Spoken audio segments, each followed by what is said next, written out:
the news in detail. The State Transport Department, in collaboration with the Ministry of Civil Aviation, today organized a seaplane demonstration at the water sports complex Umiam. Union Minister of Civil Aviation Rammohan and Naidu Kinjarapu attended the event in the presence of Chief Minister Conrad K. Sangma and other officials. Addressing the event, the Union Minister assured support for growth of Umroi Airport and other aviation requirements to Meghalaya.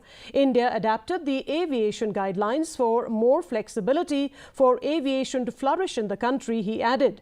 Chief Minister Conrad K. Sangma stated that aviation became a key component for upgradation and change, and with the introduction of Udan scheme, it became a major game changer in terms of connectivity for India and particularly for the state of Meghalaya and the northeastern region in general.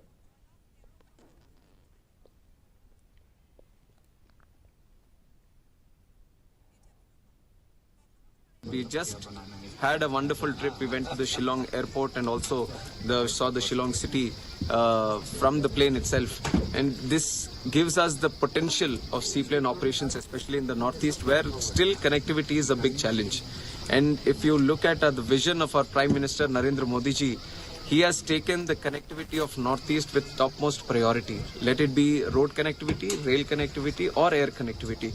He wants the Northeast to be integrated with the mainland with the best connectivity that is possible. We went to the Shillong airport, we have reviewed the situation there, and definitely within 1.5 years' time, we want to see that the operations are expanded and big aircrafts can also land there and boost the connectivity of the state of Meghalaya. Government will have to play the initial role to support so that their sustainability is there, the practical side is there, and be able to move forward. But at the end of the day, it must be sustainable through tourism and other sectors working together. So I'm very hopeful that that will happen.